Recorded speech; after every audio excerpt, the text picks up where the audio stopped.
Salut et bienvenue sur cet épisode Café Papote, un épisode enregistré lors d'un de mes lives sur Instagram sur le compte Mercredi, diffusé sur le podcast S'élever en même temps que son enfant. Je suis Maude, coach certifié chez Mercredi, mais surtout maman de 3 enfants. Ici, je t'aide à conjuguer la parentalité bienveillante avec la réalité de ton quotidien de maman. T'aider à changer de regard sur les situations que tu vis avec ton enfant pour t'en servir, pour grandir et apprendre sur toi. Aujourd'hui, je voudrais te parler d'un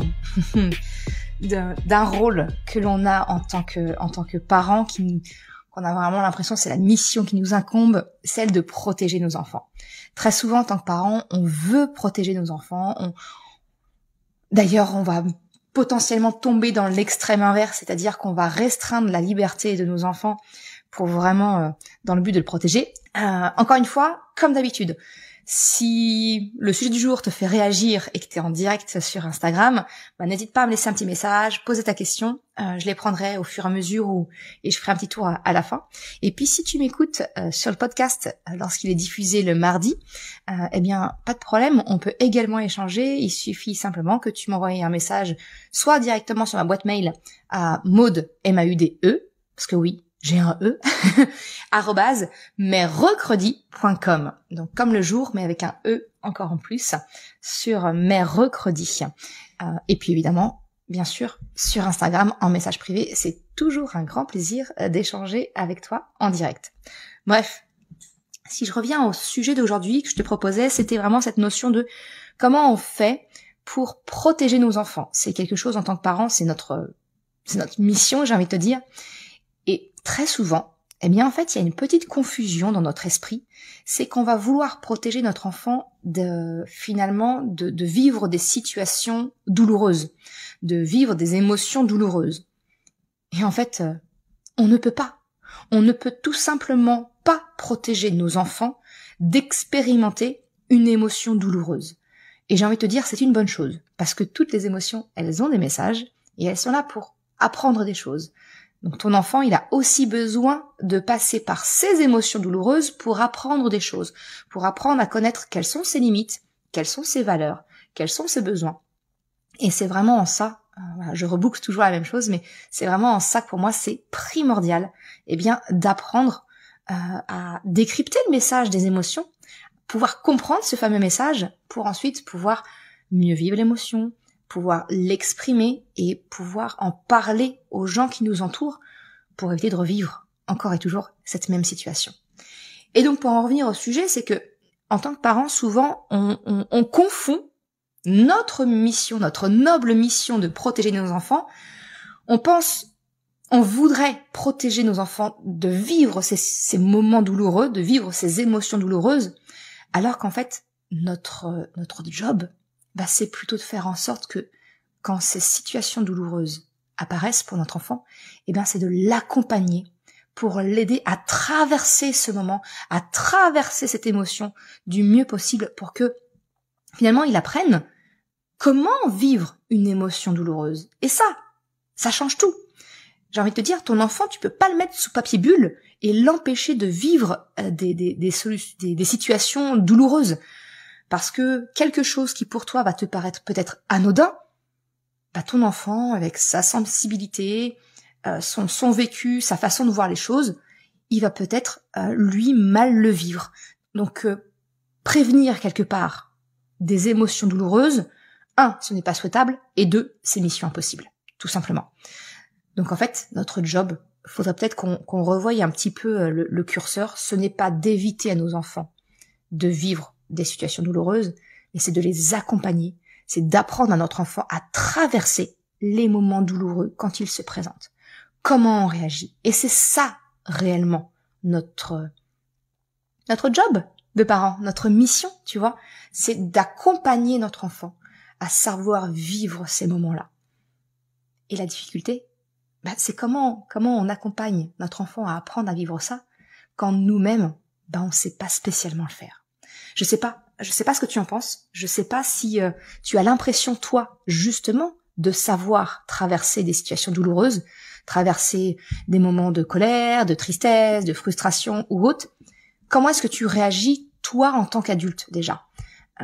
Si tu sais le vivre, alors oui, tu vas être à même de pouvoir expliquer à ton enfant comment faire pour traverser ces moments-là. Et c'est là où tu vas pouvoir vraiment rentrer dans ton souhait de protéger ton enfant. C'est que finalement, c'est pas le protéger en lui évitant de vivre les choses, c'est de le protéger à l'avenir de revivre les mêmes choses parce qu'il va comprendre le message, il va savoir comment traverser ce moment de la manière la plus simple, rapide pour lui et qu'il apprenne vraiment quelque chose. Mais la difficulté pour moi, c'est vraiment que quand nous, en tant qu'adultes, on ne sait déjà pas spécialement le faire, ou on a déjà le sentiment de subir nos propres émotions, et finalement, on se trouve démunis et on ne sait pas comment protéger, entre guillemets, protéger notre enfant, parce que nous-mêmes, en fait, on ne nous l'a pas appris, et c'est là où ça peut devenir un peu compliqué. Donc, c'est ça le cœur du message que je voudrais te passer dans ce café papote d'aujourd'hui. Allez, je vais vraiment partir complètement en live. Tu vois, le dernier élément que j'ai en date, c'est pas nouveau. Si t'as écouté un petit peu mes épisodes de podcast précédents, tu sais que moi j'ai connu une forme de harcèlement scolaire quand j'étais à l'école, en élémentaire, donc du CP au CM2 environ. Et forcément, c'est quelque chose à laquelle je suis attentive pour mes enfants. Et je me suis rendu compte pas plus tard qu'il y a mercredi, où en fait c'est pas que mon enfant vit une situation de harcèlement, mais en tout cas une forme d'exclusion, oui, notamment au moment de la garderie le soir après l'école. Et mon premier réflexe c'est de vouloir protéger mon enfant, de faire en sorte que mon enfant ne vive pas cette situation-là. Mais en fait je ne peux pas l'éviter. Je peux pas prendre mon enfant, l'enfermer dans sa chambre et réponse, tu vois.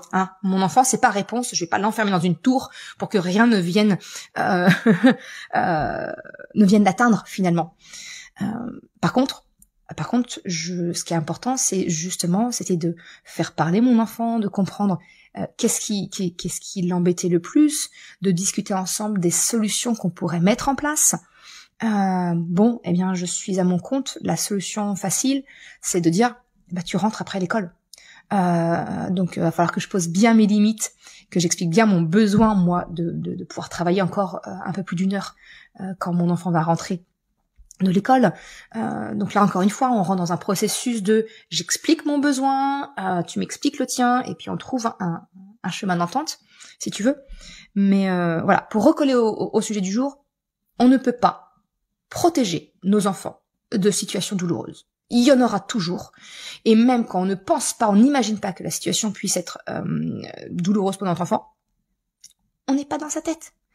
Voilà, on a chacun nos lectures de pensée, on a chacun l'interprétation des événements qui peut susciter des émotions plus ou moins agréables.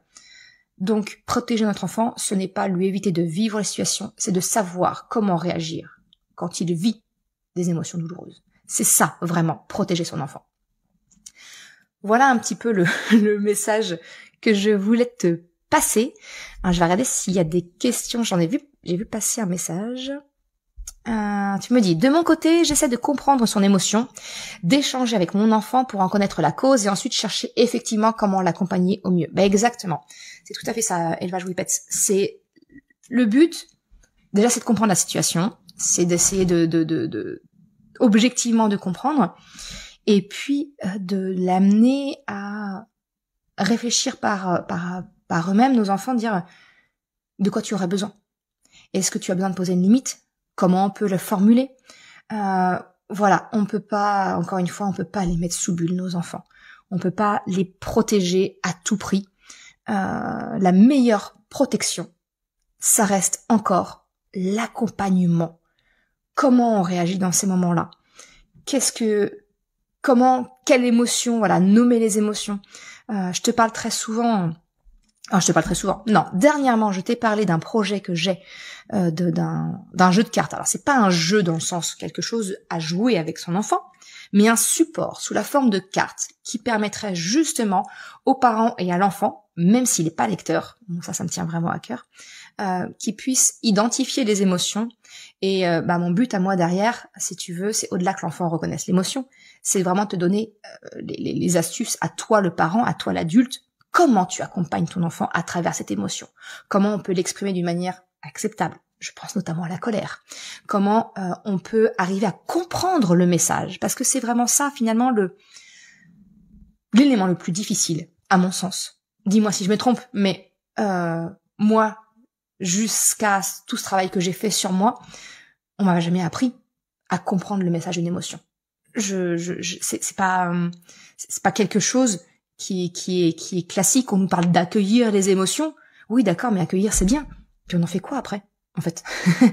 Parce que je sais pas toi, mais moi, par exemple, j'ai des disputes qui revenaient. Je vais pas parler au passé maintenant, vu que j'ai quand même un petit peu travaillé sur moi et ça porte ses fruits, j'ai envie de te dire, ça sert à quelque chose. Mais j'avais tout le temps les mêmes genres de disputes avec mon conjoint, par exemple. Ou tout le temps les mêmes genres de disputes avec mes enfants. C'était toujours sur les mêmes sujets. Et à un moment donné, comment on fait? Enfin, c'est juste pas vivable de vivre sans arrêt les mêmes situations. Mais en fait, c'est normal. Parce que tant qu'on n'a pas compris le message, l'émotion, elle va revenir toquer. Elle va revenir frapper à la porte. Jusqu'à ce qu'on comprenne. C'est quoi le besoin? C'est quoi la valeur derrière?